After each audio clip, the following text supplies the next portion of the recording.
guys to be warm, cordial, and laugh your ass off for Mr. David Habel, guys. Go Miracle!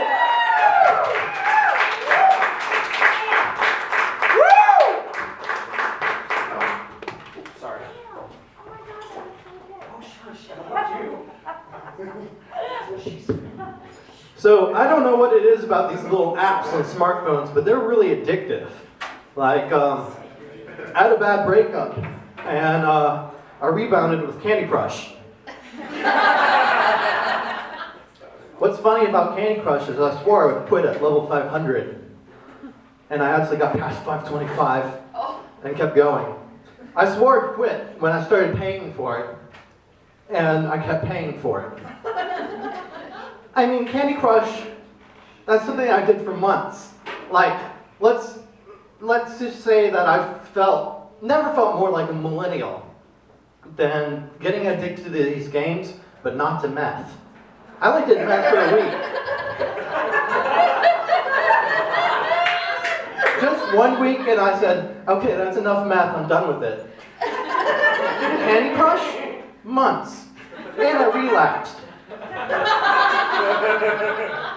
Like, as soon as I had a good enough smartphone, I downloaded it again. I was like, well, I'm not seeing anyone, and I don't have any, rebounding to do, but I guess I could crush some more candy. Try not to think about what I'm doing or not doing with my life. I used to call it Candy Crack Saga because it is so addictive.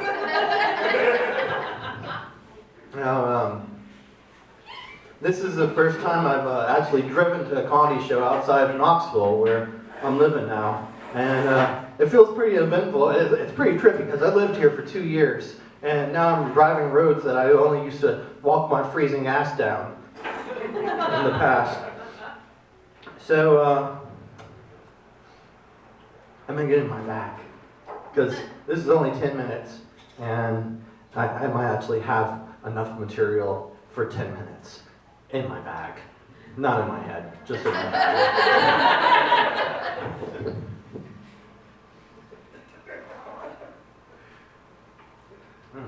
There's my notebook. That's handy. I was wondering where that was before the show.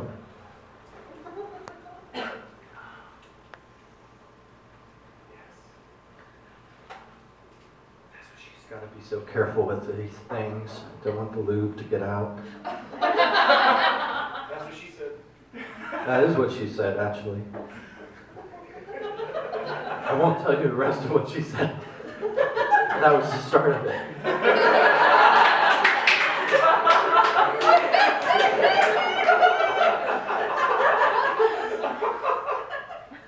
So here's my giant shirt.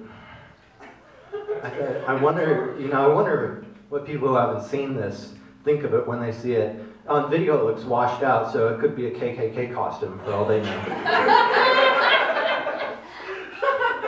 So, here we go.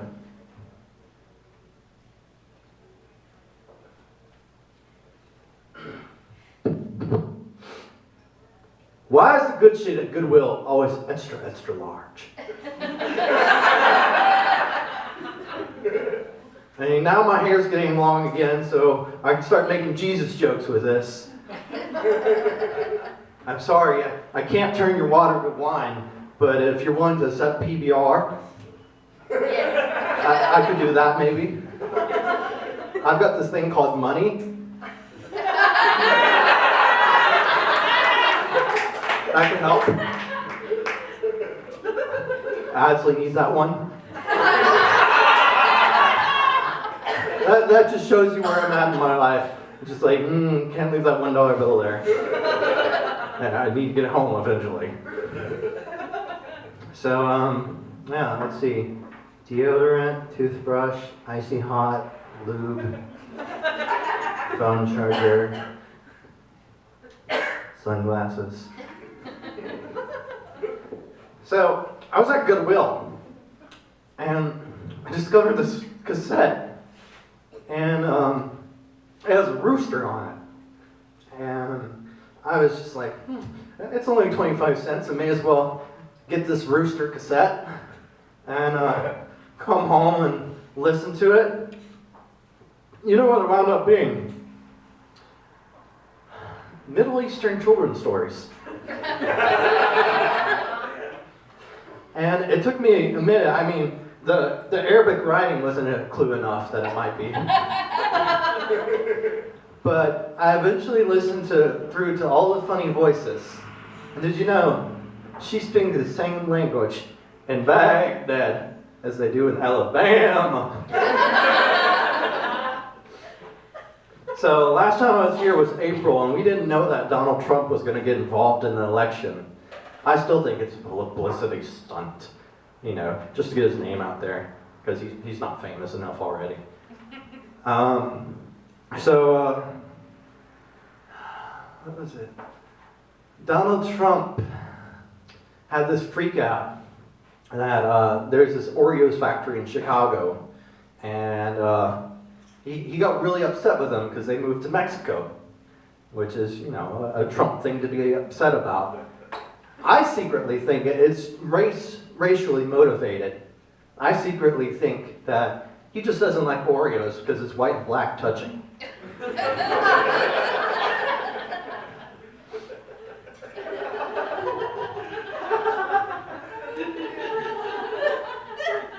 Now, I was reading online, because I read online sometimes, and there was this article about this poaching in Africa. I don't know if you're vegan or have any vegan friends on your Facebook. I mean, I don't. Fuck you singling out, David! Oh, yeah.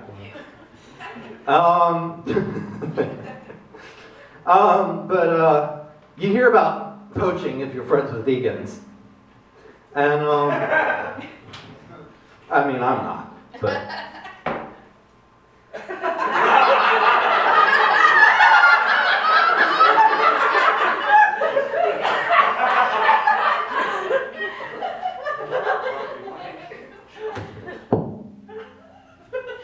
Thank you, microphone, for teaching me a new way to be awkward on stage.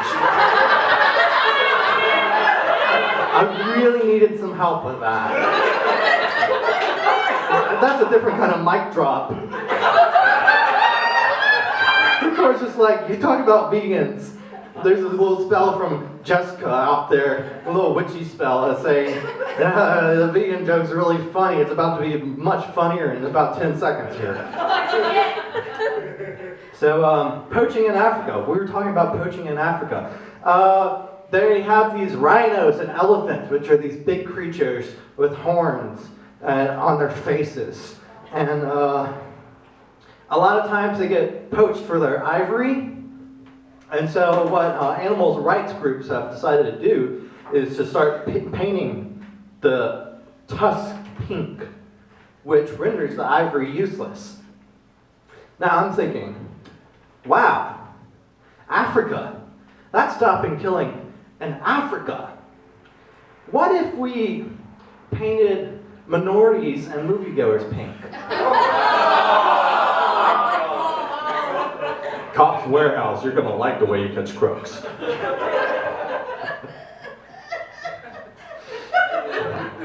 That's just a one-liner that I was like, oh, we're talking about killing minorities. Let's drop in a line about cops here. Sorry, Grady. Let's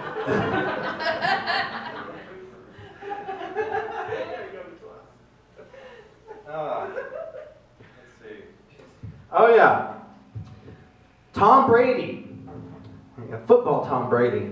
That one, because there's probably a lot of Tom Bradys in America. There's a picture taken in his locker room with a Make America Great Again hat. Now, a few days later, Donald Trump got wind, and he was spotted in public wearing a Make America Deflate Again hat.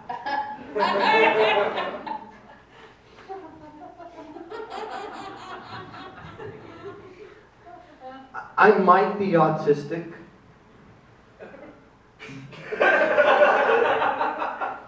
But I miss too many social cues to know.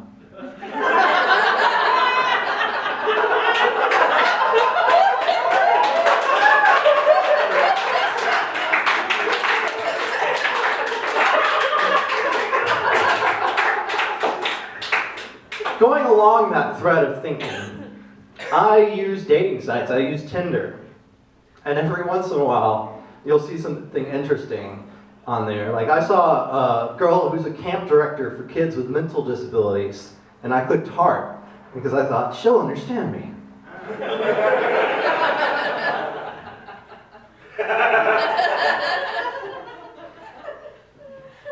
In fact, in the first message, she said, when do you want to meet up? And I said, well, most days I'm free and I'm unemployed. Let's see. A weird thing about bullets in space and how, I had this thought that when we finally bring war to space, which is inevitable, we won't be able to use bullets because where there's less gravity, the bullet might just fly around the planet or the moon and hit you. Like 5 days later,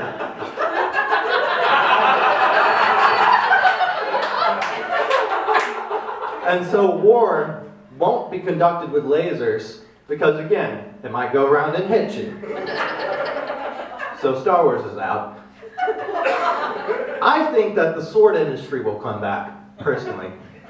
Because unless you lose hold of your sword, you'll be fine. Cleanup might be an issue with all the limbs going everywhere.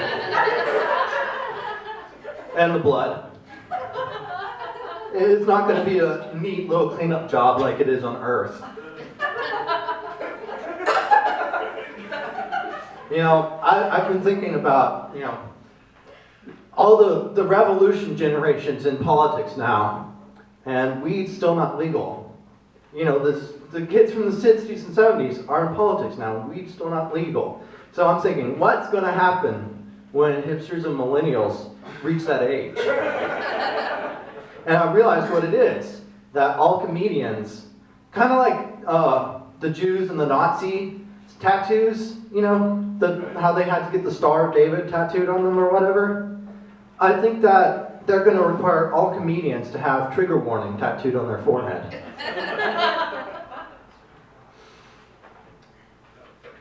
I'm sorry that offends you, sir.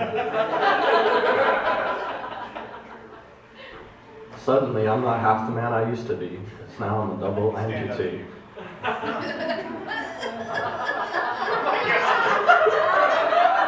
That's not mine. John Lennon said that, actually. Strangely enough, he said that. Oh yeah, let's see. If I were to explain myself, my life, I can't explain myself. Don't even ask me. God damn. If I were to explain my life in Disney, I'd be the Beast. Except I'd be the sleeping beast, waiting for a princess to kiss me. If I were to explain my life in Christianity, I'd be the Beast again. If I were to explain my life in wrestling, I would probably not be the Beast. Which is a Brock Lesnar joke for anybody who watches wrestling, which is apparently none of you. So, I think it's unfair that, there's only a gay dating app for guys.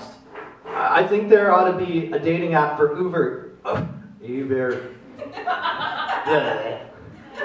overeaters called Burger. I think there should be one for lesbians called Finger.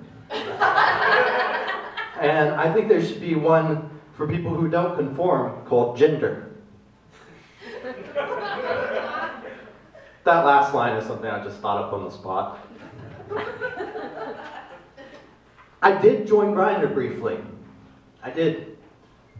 I really tried to swear off the dating sites and I failed at it. But my resolution, the last thing I was going to do before I left the world of online dating, was to join Grindr so I could see what it feels like to be a woman online. Okay, apparently no one's been on Grindr in here. Or no one will admit to it. I feel like I've seen a few of you on there. Or a part of you, maybe not your face. There were a couple butts that looked familiar.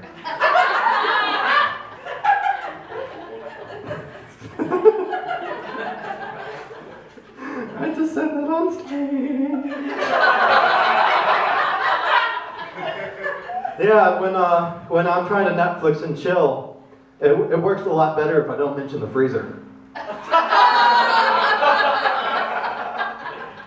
It's like we'll be cuddling and everything, and then I'll just have that thought in my head, oh, what is this?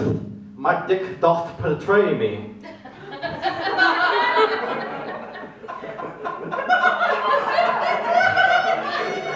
That was a mix between Shakespeare and Elmer Fudd or something like that. What is this? My dick doth betray me.